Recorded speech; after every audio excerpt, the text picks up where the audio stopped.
Olá, pessoal, bem-vindos a mais um podcast Fé e Ciência aqui na sua IPP TV. O terceiro melhor podcast do Brasil. Né, Marcos? Porque o primeiro, o melhor de todos, é o Arival Cast, claro, do meu pastor. Agora, o segundo pastor, Hernandes Dias Lopes, acaba de lançar mais um podcast. Então, a gente virou o terceiro melhor, né? Não tem como não ser. Tudo bem. Então, bem-vindos ao terceiro melhor podcast do Brasil, o Fé e Ciência. E esse podcast em que divulgamos a verdade sobre as nossas origens. A verdade que é revelada, de fato, da palavra de Deus. Ali, sim, temos a verdade. Um referencial de verdade absoluta. E essa verdade que tem sido corroborada por grandes descobertas científicas. É a Bíblia que tem autoridade sobre a ciência. E não a ciência sobre a Bíblia, não é mesmo? Eu não estou falando quem está ali porque é o nosso convidado que eu ainda não anunciei, não é? E esse podcast tem trazido aqui na nossa mesa de discussões, porque agora virou bem mais informal, bem mais legal, grandes cristãos que entendem também pela ciência que é a Bíblia que tem razão e que a ciência corrobora essas grandes verdades bíblicas. Ele já esteve aqui conosco, falando sobre outros assuntos, quando o formato do nosso programa era mais formal, mas está de volta. E de vez em quando, na realidade, a gente troca os papéis. Eu passo a ser entrevistado e ele o entrevistador. E ele entrevista tão bem, gente, que eu estou até ficando preocupado. Eu espero que o pastor Arival não esteja assistindo, porque ele vai ver que o cara é até melhor que eu, daqui a pouco eu vou ser dispensado. E aí, se só apareceu o Marcos aqui, você sabe que foi o Arival que é culpado, viu, gente? E quem seria que estaria aqui com a gente? É um cara que tem um nome lindo, maravilhoso, sensacional, o nome mais lindo do planeta. Já perceberam que ele deve se chamar Marcos. E o sobrenome dele é meio difícil de falar, mas só eu que falo bem, né, Marcos? É o Marcos Milpointner. Marcão, bem-vindo. Muito obrigado pelo convite, muito obrigado por estar aqui na IPP TV, no programa Fé e Ciência, para falar sobre fé, para falar sobre ciência. Espero que o bate-papo hoje seja legal e informativo para todo mundo. Olha, o Marcos, ele é formado na área talvez mais importante da ciência. Talvez briga ali com a bioquímica, que é a bioquímica da vida, que é a química da vida. Marcos é? Eu sou biólogo, formado pela universidade particular mais importante deste país. A melhor do Brasil, entre todas. A Universidade Presbiteriana Mackenzie, da turma de 96. Uma vez mackenzista? Para sempre mackenzista. Aí! Olha, eu não tenho dúvida, Marcos. Eu, apesar de ser suspeito para falar, eu vivo ali, né, há 6 anos já na Universidade Presbiteriana Mackenzie. Gente, ordem, decência, um cuidado absoluto com todos os detalhes, uma universidade bonita, limpa, organizada, excelentes professores, dou aula na química, são todos magníficos. Tem o melhor centro de grafeno, de nanomateriais do Brasil, um dos melhores da América do Sul, o MacGraphic. Eu só por acaso estou coordenando lá, né? Pesquisa, desenvolvimento e inovações, junto com o professor Benedito. Olha, 2 homens cristãos coordenando aquele centro. Tem que dar certo, não tem? Isso é muito bom, isso é muito bom. Deus privilegia os seus na ciência. Graças a Deus. Mackenzie é sensacional, viu, gente? Pensa aí, né? Você vai colocar... Tem gente que fala assim, vou colocar o meu filho numa universidade X, Y, Z... Porque lá parece que é um pouco melhor. Gente, não é não.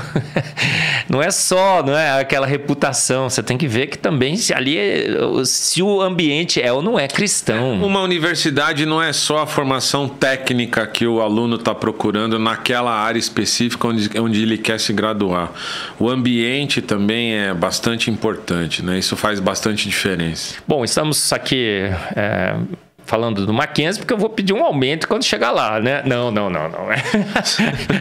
É porque o Marcos é formado no Mackenzie, isso realmente contribui muito para a autoridade do que ele vai falar. A gente fala assim que a autoridade não pode estar na pessoa, tem que estar no argumento, não é assim, Marcos? Sim. Mas é um pré-requisito de quem fala. Não é você vai julgar o argumento pela autoridade de quem fala, mas quem fala precisa ter autoridade. Você entende assim? E precisa ter argumento. E precisa ter argumento. Então é um pré-requisito, né, para sentar na mesa. É por isso que convidamos o Marcos. Muito obrigado mais uma vez. Além de biólogo, você também crê em Deus, não crê, Marcos? Sim, eu sou desde os 15 anos de idade. Eu nasci em lar evangélico, mas houve um momento em que eu me reconheci pecador e naquele momento eu acho que foi quando Deus realmente me chamou. Eu tinha 15 anos de idade aproximadamente e sou cristão desde então. Maravilha. Olha, o Marcos também tem participado conosco ali na Sociedade Brasileira do Design Inteligente.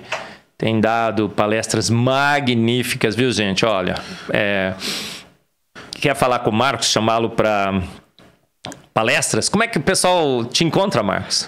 Eu tô no Instagram, eu tô no Facebook, é só procurar ali Marcos Davi e esse sobrenome que você viu aí. Millpointner. Como é que fala isso? Como é que soletra isso? Mulpointner. A pronúncia certinha é? Mulpointner. Isso. Você me encontra lá com facilidade. Tem algumas pregações minhas no canal da minha igreja, Igreja Batista no Centro. E estou aí para poder contribuir com vocês no que for necessário. Maravilha. Olha, e o tema da nosso bate-papo aqui de mesa, né? Não digo que é mesa de bar, mas é uma mesa... É uma mesa de... Quase de químico, uma mesa de cientistas aí, uma mesa científica. E cientista e também futebolística aqui, porque eu tenho a macaquinha querida mais amada do Brasil, né? Vamos mudar de assunto.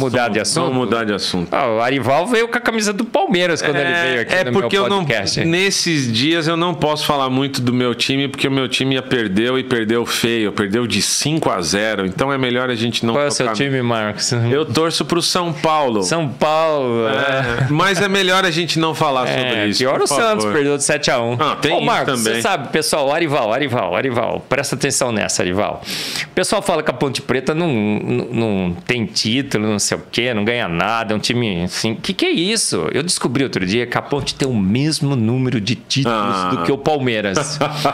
Exatamente o mesmo número de títulos do que o Palmeiras. Gente, a Ponte Preta tem o mesmo número, viu, Arival? A Ponte tem o mesmo número de títulos do que o Palmeiras. E isso faz a Ponte Preta um time grande. Em títulos. Em mundiais. Pois é, parabéns então pra vocês. Palmeiras não tem mundial e a Ponte Preta também não, 0-0. Olha aí, tá vendo? Parabéns pra vocês. O Arival agora já vai me excluir. Outra vez eu falei que não tem estrela verde no universo. Sim. Porque o Palmeiras não tinha mundial. Aí já ficou ruim pra você. Falando lá na IPP, né? Na Igreja Presbiteriana de Pinheiros. Então. Aí Arival pegou a palavra, olhou pra mim e falou assim: Marcos, pronto. Última vez que você fala aqui na minha igreja. Tá vendo? Precisa tomar cuidado. Aí acho que eu vou receber uma ligação agora. Marcos, última vez que você apresenta aquele podcast Fé e Ciência lá, viu? Sim. Acho que ele aguenta o tranco. Aguenta. Mas, Marcos, olha, o título aqui da nossa conversa, né? O assunto que a gente quer conversar é sobre a vida. Porque dizem que naquela sopa ácida, escaldante e venenosa surge lá uma forma rudimentar de vida, que lenta, gradual e sucessivamente vai evoluindo, vai aperfeiçoando, até dar a vida complexa que nós temos hoje. Parece que vida, então, é uma coisa simples, que surge numa sopa ácida, escaldante e venenosa, né? Aquela poça quentinha, né? Morna, que... Warm Little Pound, né? Morna do Darwin, né? A vida é coisa de amador ou a vida é coisa de profissional, Marcos? Olha, quando a gente fala em vida, a gente está falando de algo extremamente complexo. Não existe nenhuma, vamos dizer assim, forma de vida, por mais diminuta que seja, não existe um ser unicelular que seja simples. Hoje, as bactérias são consideradas talvez os seres vivos mais simples que existem. Menos sofisticados. Ali a gente está falando em torno de 3.000 genes. 3.000 genes. Dá para acontecer muita coisa com 3.000 genes. Mas o fato mais importante é que esses 3.000 genes só conseguem funcionar se existe um aparato bioquímico que possa fazer com que esses genes se expressem, ainda que estejamos falando de uma bactéria bem pequenininha. Se a gente transportar para nós, seres humanos, nós estamos falando de 3 bilhões de pares de bases nitrogenadas. A gente é mais complexo? Eventualmente sim. Mas a vida, por menor que seja a sua expressão, já é complexa o suficiente para descartar a questão da aleatoriedade da vida, a questão do acaso da vida, a questão mais básica da ciência, Marcos. Quantas vezes você já não falou com os seus alunos sobre a teoria celular? O que é a teoria celular? A teoria celular diz que uma célula viva só pode se originar de outra célula viva.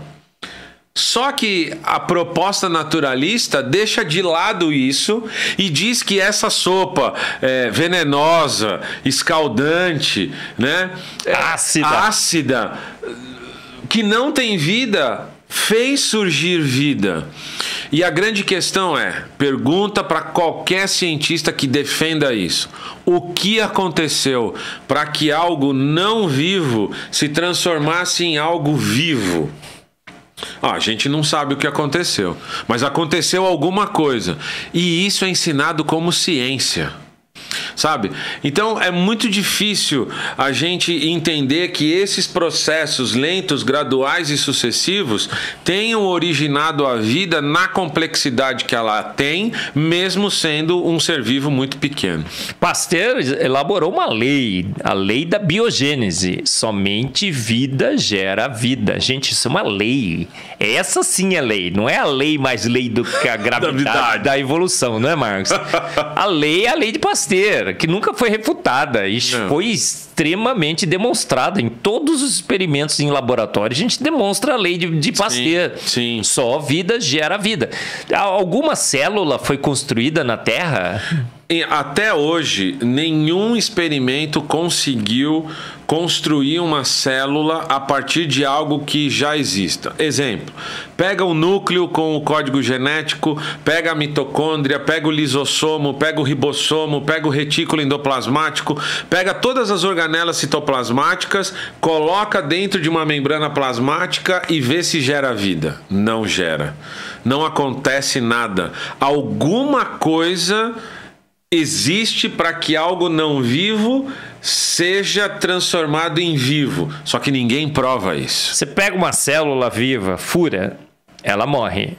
Tudo que você precisa para que a vida exista, do ponto de vista material, está ali. Dentro da célula. Mas ela não vive mais, concorda?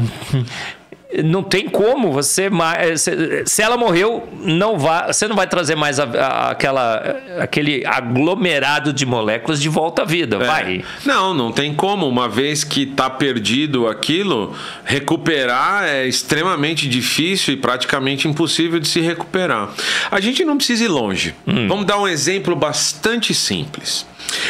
A proposta naturalista, a proposta evolucionista, a teoria da evolução, não especificamente a teoria da evolução, mas a proposta naturalista vai dizer que a vida surgiu no ambiente aquático. A vida surgiu na água.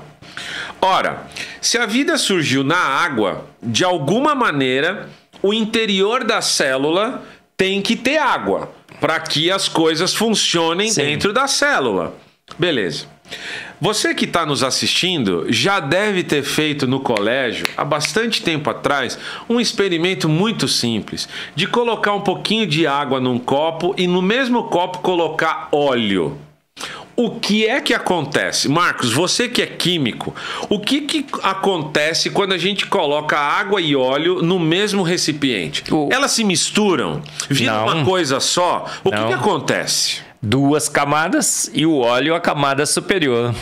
E por mais que você tente misturar, o óleo sempre se separa da água e sobe porque ele é menos denso e tem água e óleo. E quer dizer então que água não se mistura com óleo? Não. Então a gente tem um problema evolutivo para resolver. Qual seria, Marcos? Qual é esse problema?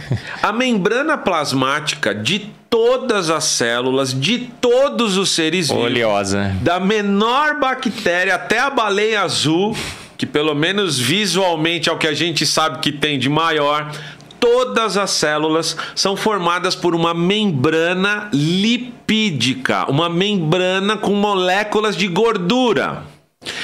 Portanto, se a membrana plasmática é formada por uma dupla camada, não é uma camada só, é uma dupla camada de molécula de gordura, de alguma maneira essa água deveria sair do ambiente externo e ficar presa no ambiente celular para que essa célula tenha vida.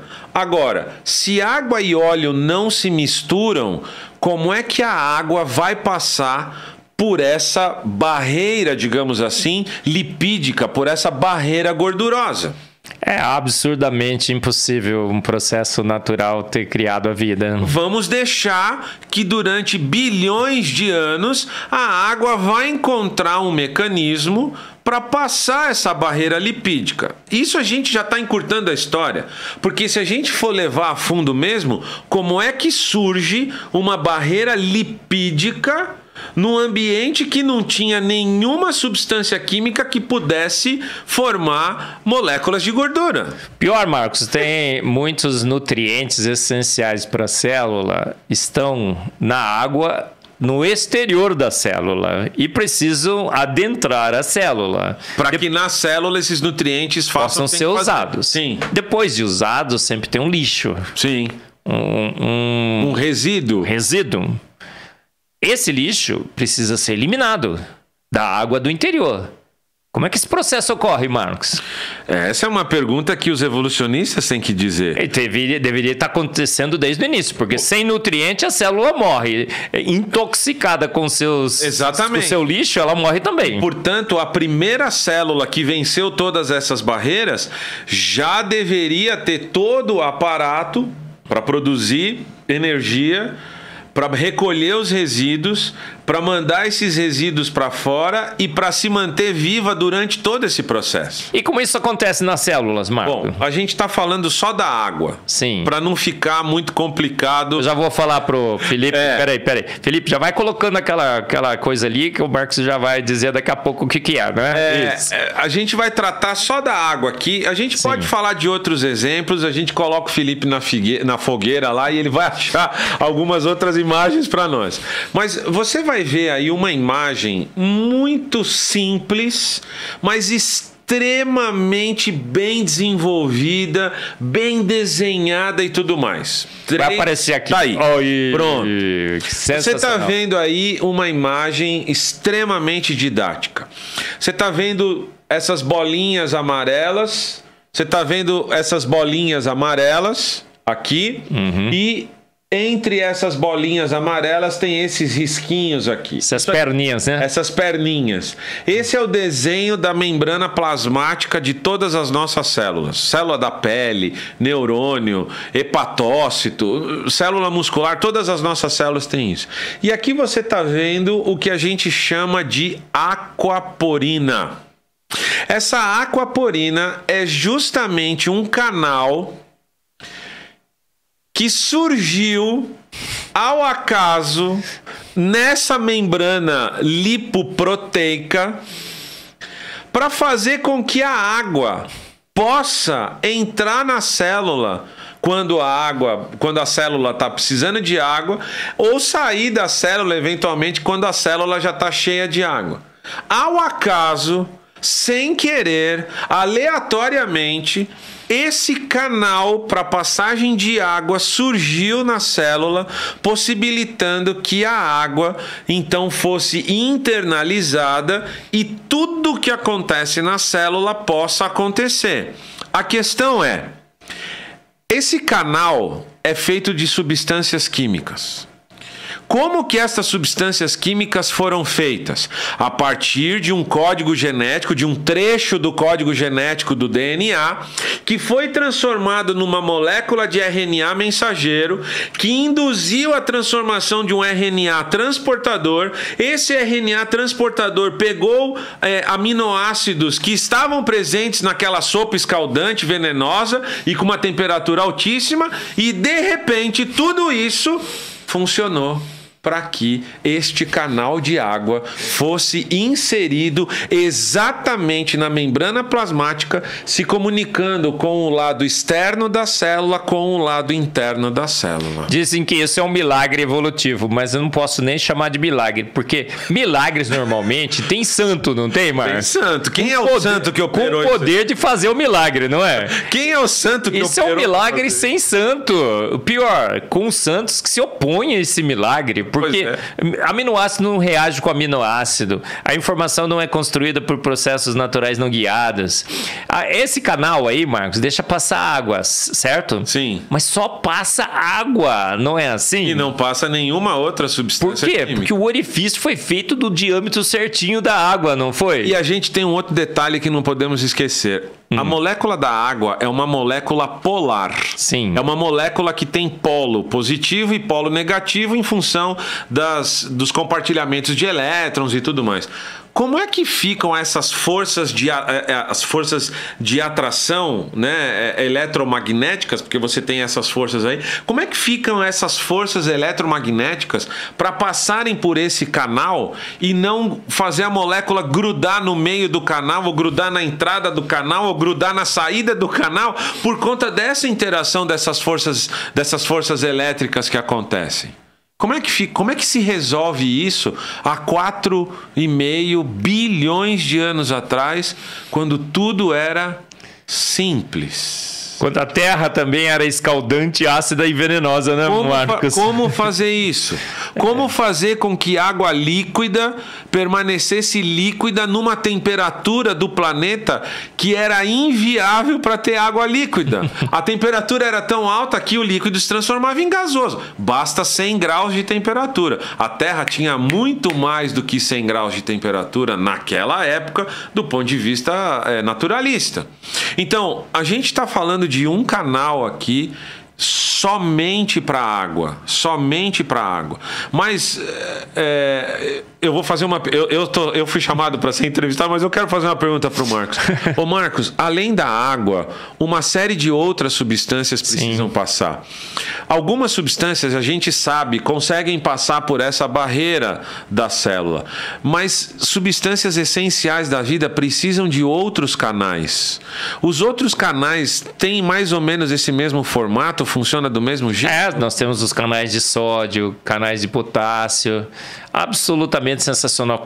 Cada canal com uma função específica, com compostos moleculares e iônicos específicos. Então veja, por que eu fiz essa pergunta? Para trazer esse ponto da característica do projeto da vida. O projeto da vida. Todos estes canais, aqui a gente está vendo só um canal, que é da água, da aquaporina. Mas essa membrana plasmática é recheada de canais, como você falou, Marcos. Todos estes canais têm que funcionar ao mesmo tempo.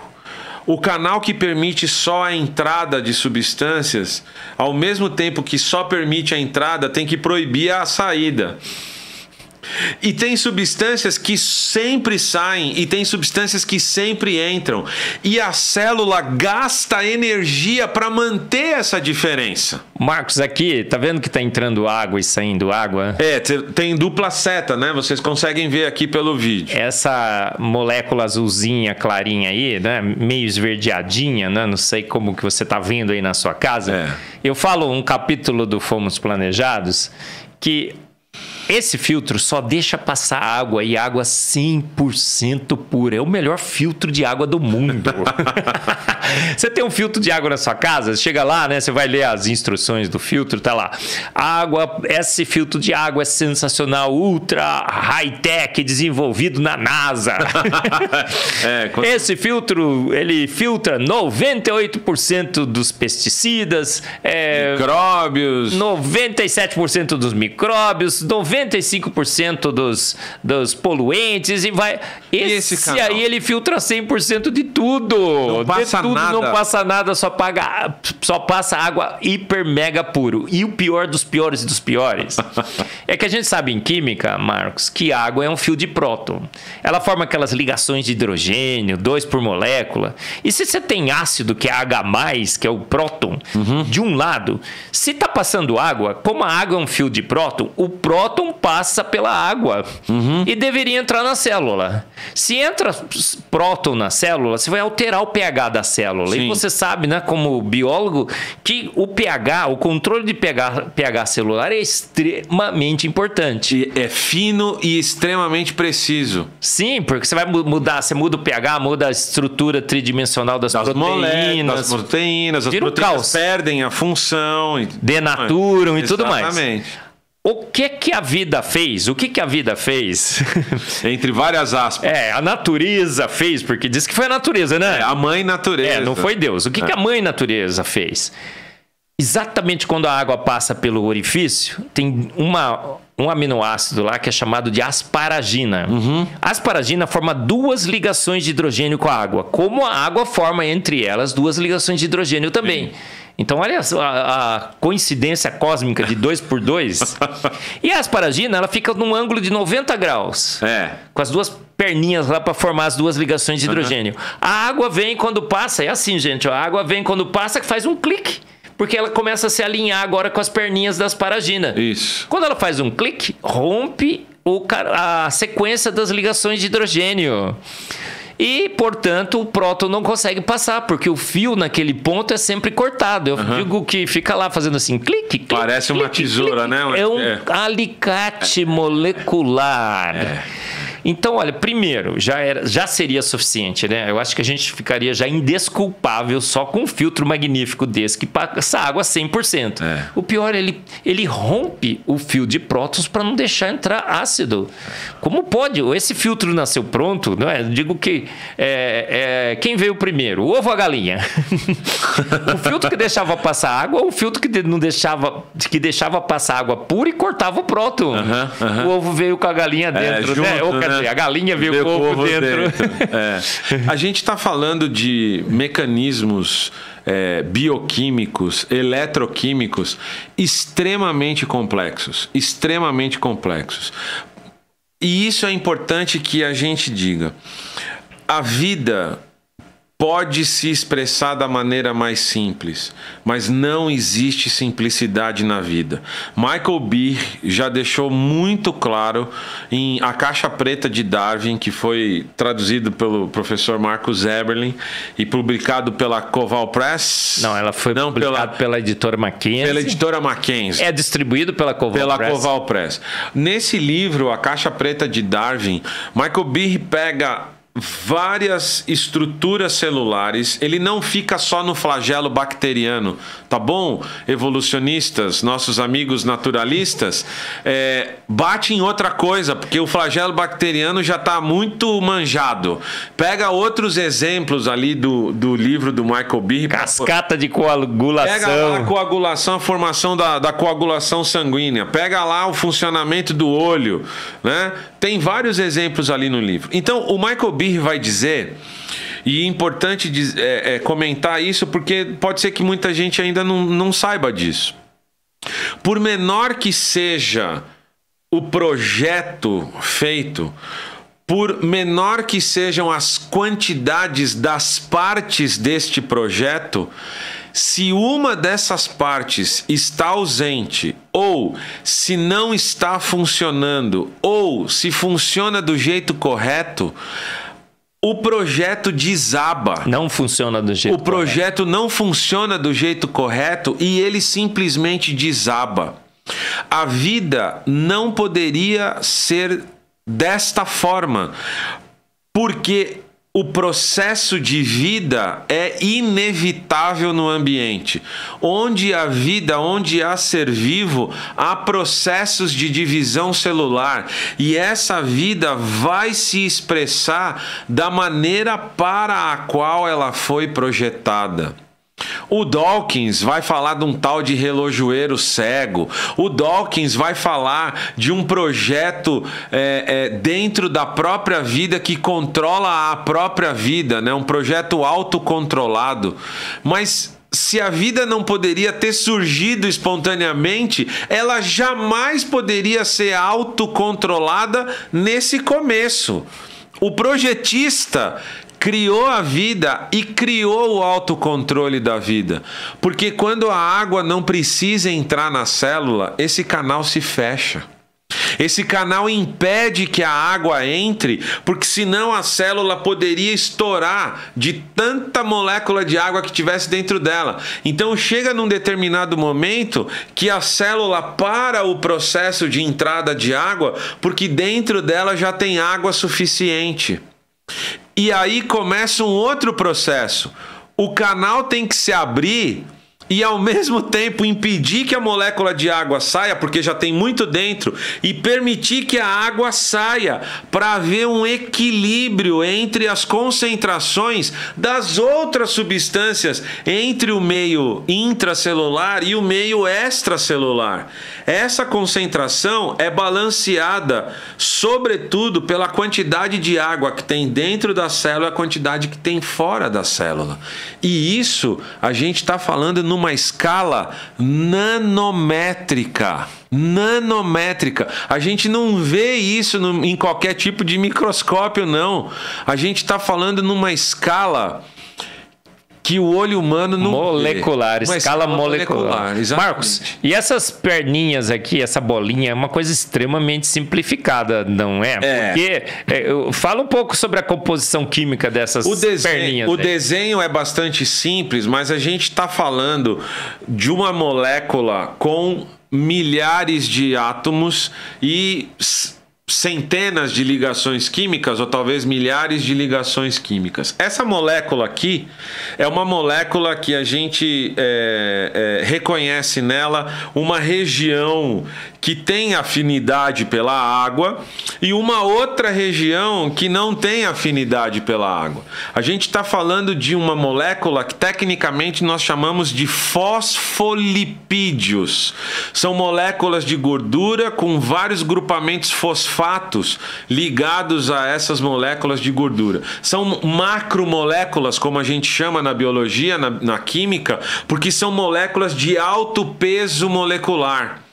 E por serem moléculas de alto peso molecular, elas carregam em si uma série de forças de atração e repulsão de outras moléculas que precisam ser reprimidas aqui, porque a célula, em tese, tem que dar conta de tudo que ela tem que fazer e ao mesmo tempo se proteger. Então a gente está falando de uma molécula que não é simples como a molécula da água. A molécula da água tem 3 átomos só. Simples, entre aspas. Molécula tem 3 átomos, 2 ligações ali entre os elétrons do oxigênio com o hidrogênio e está feita a molécula da água. Aqui nós estamos falando de centenas de ligações químicas e milhares de átomos.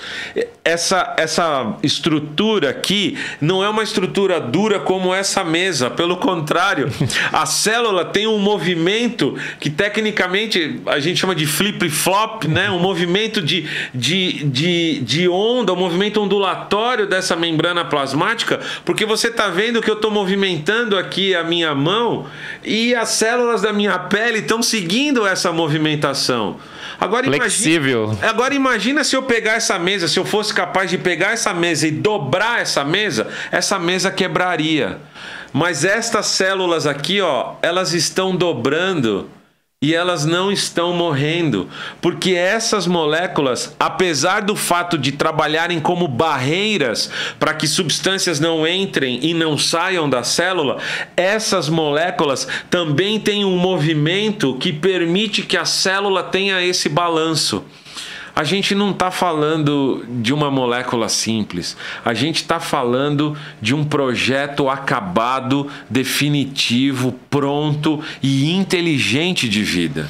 Marcos, olha, e essas perninhas aí, elas têm ligações duplas, carbono-carbono. Que poderiam ser cis ou trans, não é? Virado para um lado, virado para o outro lado. Todas essas ligações são cis. Então elas fazem um cliquinho na perninha, né? Isso é um controle da interação entre essas moléculas. E eu falo também, não fomos planejados, outro dia eu estava estudando sobre isso. As mudanças de temperatura alteram a estabilidade dessas membranas. E o que a célula faz? Ela percebe a mudança da temperatura e ela começa, então, a alterar o grau de insaturação dessas perninhas para que se ajuste à mudança de temperatura e a estabilidade da membrana continue lá. Exato. Então, como que você pode imaginar um mundo ácido, escaldante, venenoso, quente, com grandes flutuações de temperatura, mesmo que essa membrana se formasse, a primeira variaçãozinha de temperatura que tivesse, a membrana romperia. Exato. Mas tem um sistema lá que percebe a mudança, fala, opa, aumentou a temperatura, mais ligações cis, menos ligações cis, mais perninhas dobradinhas, menos perninhas dobradinhas. Sim. É absolutamente sensacional. Essas bolinhas amarelas gostam de água, as perninhas detestam água, então se juntam. E a água, você falou assim de coisas simples, né? Eu tenho também um comentário no meu livro sobre a simplicidade é a marca dos gênios. Porque assim, é uma molécula simples, mas quantos problemas essa molécula de água também resolve, não resolve? Resolve. Eu brinco, né? Quando você bebe água, você bebe um pouquinho, você lembra das 3 características da água. Quais são? Insípida, inodora e incolor. Aí eu falo, os alunos normalmente quando a gente fala isso, né, você dá aula, né, Marcos? Fala, poxa, que liquidinho chato, né? Não tem gosto, não tem sabor, não tem cor. Sabor. Aí eu fico imaginando, já pensou se a água fosse mal cheirosa? Ninguém. A gente tem que gostar de água, né? Senão a gente estaria extinto. Já pensou se ela tivesse... gosto desagradável? Gosto desagradável? E o pior de tudo, já pensou se a água fosse verde, Marcos? Que terror, não? O Arival parece que ia gostar, né? Não. Verde. Nossa, o pessoal, né? Os corintianos não iam tomar. Não iam tomar. Tá vendo? Ia morrer tudo. Ia morrer todo mundo. Extintos. Ia morrer todo mundo. Mas não são só essas 3 características, são 74 propriedades físico-químicas únicas que só a água tem. Solvente universal, ela tem um efeito capilar, ela sobe pelos vasos condutores das plantas. Tem os clusters que se formam entre as interações de hidrogênio e oxigênio que mantém a água líquida, mesmo a 4 graus de temperatura, por exemplo, né? Claro, tem a salinidade da água do mar e tal, mas esses clusters impedem que toda a água do planeta, por exemplo, se transforme em substância sólida por causa disso. A propósito, quando a água se transforma em substância em sólida, em gelo, acontece um fenômeno, muito interessante. Legal, né? Sabe por quê? Eu lembrei, outro dia eu perguntei pro pastor Arival. Pastor Arival, o senhor já fez aquele experimento com o gelo? Ele falou, qual? Quando o senhor coloca, pastor Arival, o gelo no seu whiskinho? No seu esquinho? Você perguntou? Perguntei. Não foi, pastor Arival? Quando você joga o gelo no seu esquinho, ele afunda ou flutua? Pior que o homem acertou. Ele falou, flutua, Marcos. Então ele fez o teste. Ô, pastor Arival, que isso, hein? Agora, já tô despedido, não tô? Agora Marcos, o gelo flutuar, fala sobre a flutuação do gelo. Então, a questão do gelo flutuar na água é extremamente interessante. Porque a gente está falando de um corpo, né? Quando a água se solidifica, ela dilata, né? Ela aumenta um pouco. Algo fugiu da física, da aula de física. Fugiu, Marcos? Na diminuição da temperatura, o gelo fica dilatado, ele fica maior. Vai contra as leis da física. Vai contra as leis, porque a gente sabe que quando um corpo aumenta de temperatura, quando um corpo é aquecido, ele se dilata. Mas a água funciona ao contrário disso. Quando a água diminui de temperatura, ela expande. Ela expande. E ao expandir, ela acaba ficando menos densa do que todos os outros líquidos. Né? E isso é essencial para a vida na Terra, não é? Os lagos durante os períodos frios dos os continentes. períodos de inverno, eventualmente, a gente tem lagos de água doce em que se cria uma camada de gelo por cima e embaixo a gente tem água líquida, o que permite que a vida aquática continue a existir nesse ambiente aquático mesmo em períodos de inverno rigoroso, porque se todo o lago congelasse, a vida também ia desaparecer, ia morrer. Mas é muita coincidência que isso tenha acontecido no planeta. Eu me lembro agora, Marcos, enquanto estou falando com você, de uma palestra que a gente assistiu no último encontro da Sociedade Brasileira do Design Inteligente. Uma palestra muito interessante. Quando os cientistas não têm uma explicação razoável para fazer, eles falam que foi culpa dos meteoros. O meteoro das lacunas. O meteoro das lacunas. Assistam essa palestra, é muito interessante. Tá aqui na IPP-TV, no nosso podcast. A gente trouxe as palestras para o podcast. E aí você pode ver essas palestras todas. Então, existe meteoro que fez a temperatura da Terra subir demais. Existe meteoro que fez a temperatura da Terra cair demais. Meteoro que extinguiu os dinossauros. Meteoro que extinguiu os dinossauros. Existem meteoros que trouxeram vida para a Terra. Agora, se a vida tem todo esse aparato, como é que a vida simples, como os naturalistas gostam de dizer, como é que a vida vence todas essas barreiras? É esse o ponto que a gente está trazendo. O Marcos tem uma frase que diz que vida é coisa de profissional. Quando a gente está falando da vida, a gente está falando de algo que para nós é imperceptível. A gente está vivo desde quando pelo menos a gente percebeu que está vivo desde quando a gente saiu da barriga da nossa mãe. E para nós a vida passa a ser algo comum, algo banal, e a gente não pensa nisso. Mas quando a gente pensa à luz da ciência, todo o conhecimento científico da complexidade da vida, todo o conhecimento de como a vida se mantém, como os seres vivos se reproduzem, a gente é levado a concluir com o salmista: que maneira maravilhosa o Senhor me formou. De honra e glória me coroaste. Exatamente. Vamos pedir pro Felipe. Felipe, procura aí também, que eu quero fazer essa pergunta pro Marcos. Em inglês é com K, Kinesin. K-I-N-E-S-I-N. O Marcos vai me comentar sobre essa coisinha simples que nós temos na vida. Ô Marcos, outro dia eu tava acho que, aonde foi? Acho que foi a gente tava lá em São Luís, no Maranhão. Tivemos um primeiro encontro maranhense de design inteligente. Sim. E a Wic Telecom, que financiou, Paulo de Tarso esteve lá organizando, foi sensacional. E numa das palestras, acho que foi o Glauco Barreira ou o João Paulo Reis, que disse assim: eu adoro os evolucionistas porque eles falam assim, eles adoram uma palavra. Quando aquela estrutura surgiu, aí a vida se sofisticou. Sim. Quando surgiu, sofisticou. Só esquece de dizer como surgiu.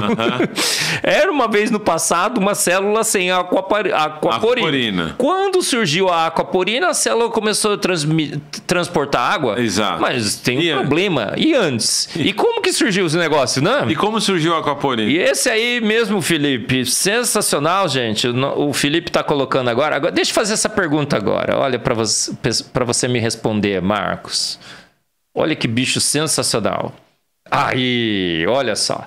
Marcos, isso aqui são as rodovias celulares, as tubulinas. Isso aqui é uma parte de uma maquinaria celular, porque nós somos fábricas robotizadas. Isso aqui é o que eles chamam de cinesinas. Eu não sei exatamente qual é a melhor tradução em português, né?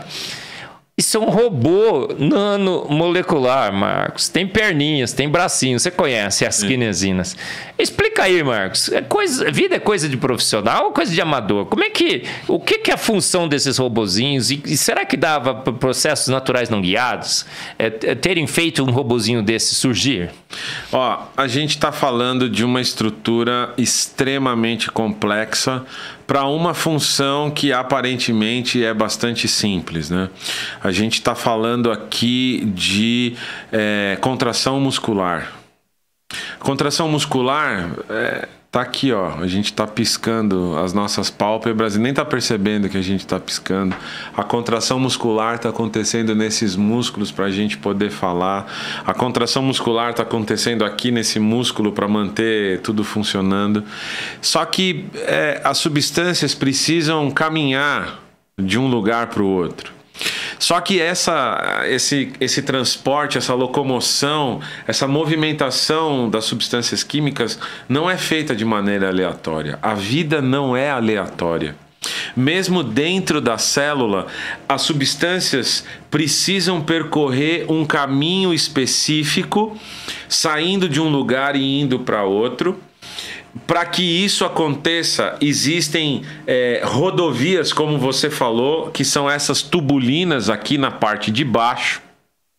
Esse citoesqueleto, como a gente chama, serve de direcionamento da molécula, porque se a molécula for rebelde e querer sair fora do caminho, ela tem que se manter dentro daquele caminho para que, ao chegar no seu destino, ela possa desempenhar a função que ela precisa.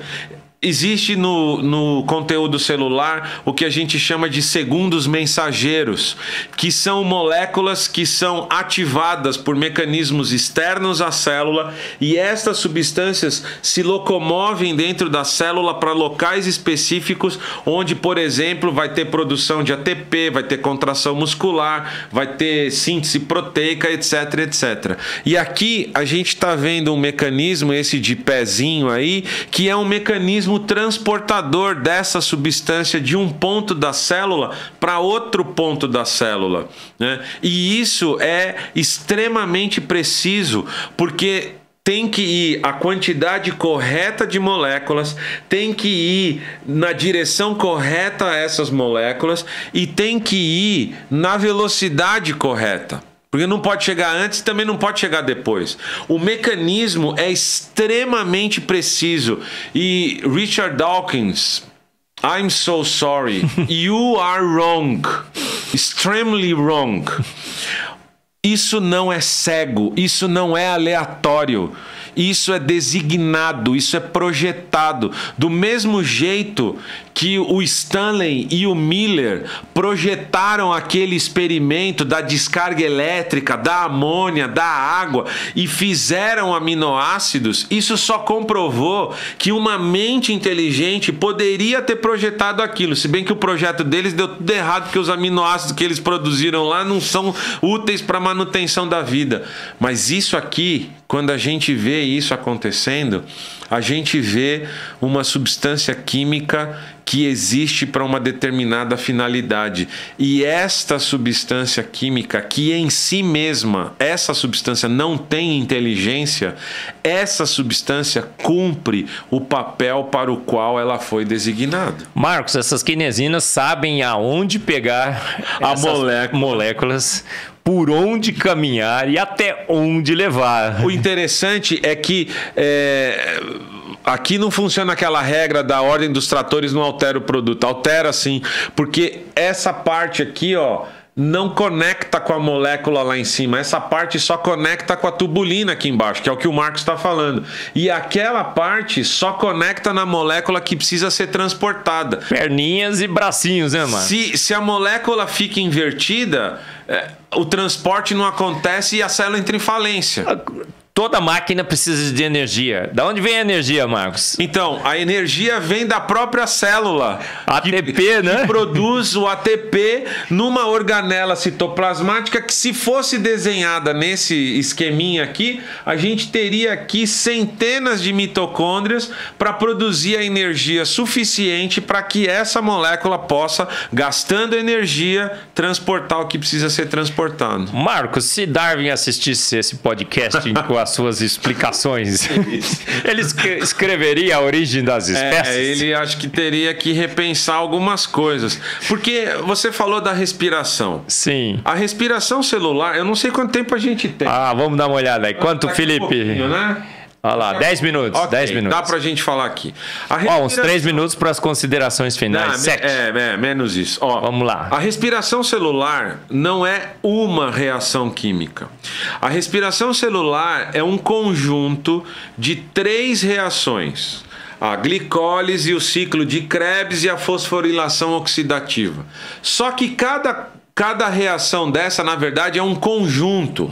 São cascatas de reações químicas que acontecem sequencialmente para que no final do processo gere esse ATP, que é essa molécula de energia que a gente precisa para tudo que a gente faz na vida. Frequência cardíaca, frequência respiratória, digestão, sistema renal, tudo gasta energia. E a energia é produzida dentro de nós mesmos. Essas cascatas de reações químicas precisam acontecer nessa sequência correta, porque a primeira reação produz uma substância química que vai ser utilizada na segunda reação, que produz outra substância que vai ser utilizada na terceira reação, isso só dentro da glicólise. Só dentro da glicólise. São formadas moléculas de ATP e é formada uma substância química no finalzinho da glicólise.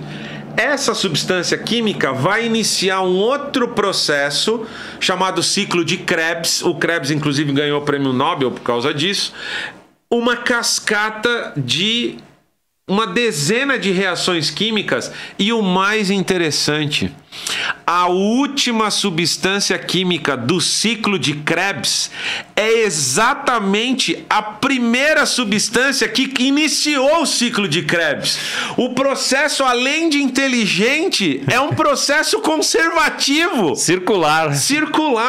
Inclusive chamado de ciclo do ácido cítrico por causa disso. A última substância é a primeira. Então o ciclo vai e volta e recomeça e tudo mais. Feito isso, vai para uma terceira etapa, onde vai ter um transporte de elétrons, vai ter a presença do oxigênio para oxidar o que precisa ser oxidado para gerar maior quantidade de ATP. Agora fala para mim, toda essa cascata de eventos para gerar a primeira célula, que já deveria ter energia suficiente, porque se é a primeira célula, essa primeira célula se reproduziu. Para se reproduzir, gasta ATP. Quem veio primeiro, o ATP ou o processo de reprodução? A vida é um tudo ou nada, então, Marcos. Ou tudo estava lá ou nada funcionaria. Exato. Marcos, deram um prêmio Nobel para o Krebs? Foi? Foi. Então, se deram um prêmio Nobel para quem desvendou o ciclo de Krebs, que prêmio nós daríamos para quem criou o ciclo? O prêmio para quem criou o ciclo só pode ser um. Bendito seja o Criador de tudo que existe. A ele toda a glória, não é, Marcos? Toda a glória, como a palavra de Deus ensina. Olha, Marcos, falando sobre a respiração, não sei se tem tempo aí, Felipe, se você conseguir colocar um pulmão, alguém respirando, alguma coisa para ilustrar aqui, tá bom? Que tarefa difícil, né? O Felipe tá olhando assim, esses dois doidos aí. E olha que o Marcos só pediu um pulmão, porque tem bicho que respira por brânquia, tem bicho que respira pela pele também, tem esse detalhe aí. A respiração, o oxigênio é extremamente importante para a vida. Sim. É o que nos dá a energia. Através do oxigênio que a gente forma o ATP sintase, que é aquele depositório aí de energia na vida, certo? Mas o oxigênio, por outro lado, é extremamente danoso para a vida. se ele não for usado bem. Ele oxida tudo, certo? Sim. Então, outro dia eu estava lendo e estavam falando assim, olha, o oxigênio é essencial para a vida, mas só uma vida já capacitada a lidar com o oxigênio pode utilizá-lo para a vida. Concorda com essa declaração? Não tem como ser diferente. Olha lá o pulmão, né? O Marcos está colocando, o Felipe está colocando um pulmão para decorar agora. Não tem como ser diferente. Como é que funciona o uso do oxigênio? Você deve dar aulas sobre esse uso. Isso. O oxigênio é uma substância química que bonitinho esse, hein? Até animado, olha aí, bacana. O oxigênio é uma substância química que vai reagir de maneira bastante resumida falando, o oxigênio vai reagir com a glicose, né, que é uma substância química, um carboidrato, um açúcar extremamente importante. Essa oxidação da glicose é que vai gerar as moléculas de ATP que a gente precisa para a manutenção da vida. A questão é, se sobrasse oxigênio no nosso corpo, o oxigênio iria oxidar outras substâncias químicas que não podem ser oxidadas. Para quem não sabe, para quem talvez não esteja captando o que a gente está falando, quando o ferro enferruja, é uma reação química que aconteceu com o oxigênio atmosférico. A gente podia estar enferrujando por dentro. Não podia... Exatamente, a gente podia estar enferrujando por dentro. Mas olha o detalhe, olha só o detalhe. Da mesma forma que o oxigênio atmosférico tem uma quantidade exata e precisa em torno de 21% da nossa atmosfera. 4:1, né? A quantidade de oxigênio no nosso corpo também está equilibrada com as necessidades que a gente precisa. Tanto é verdade que se você for para a academia depois que assistir o nosso podcast, quando você estiver lá na bicicleta ergométrica, você vai precisar de mais oxigênio. Mas você não vai oxidar por dentro, você não vai enferrujar porque está entrando mais oxigênio. Como você está na bicicleta ergométrica, você está consumindo mais oxigênio porque você está precisando gerar mais energia. E quando você estiver dormindo, vai entrar menos oxigênio em você, porque dormindo a gente vai gastar menos energia. Sensacional, não é, Marcos? Olha esse controle fino que acontece no nosso corpo em função do controle que acontece no planeta. Porque se tivesse mais oxigênio do que tem, combustões espontâneas aconteceriam por todo o planeta. Se tivesse menos oxigênio do que tem, a vida não seria possível no planeta. O salmista diz: os céus declaram a glória de Deus, o universo anuncia as obras de suas mãos. Aí, mas a gente, como químico, bioquímico, biólogo, poderíamos parafrasear dizendo, não é? A vida proclama a glória de Deus. As quinesinas, o ciclo de Krebs anuncia as obras das suas mãos. Não seria assim, Marcos? Eu acho que sim. Paulo escreveu... não foi Paulo. A gente lê... Mais perto, Marcos. Perdão. Ele fala alto, né? Eu não sei falar baixo. Eu também não. O professor fala alto normalmente. Nós lemos na Bíblia que o que é visível é feito do que é invisível. Foi feito, né? Pela fé entendemos. Pela fé entendemos. É engraçado, pela fé entendemos. Não é pela fé cremos. A gente entende. A nossa fé é bem racional. A fé que pensa. A fé que pensa, entende. A fé que entende. A fé que entende. É claro que o autor bíblico não estava falando de átomos. Ele não estava pensando em átomos, né? Não estava fazendo ciência quando ele escreveu isso. Mas se a gente levar em consideração isso que a gente está tratando da ciência, o que você está vendo aqui é resultado do que a gente não vê aqui dentro.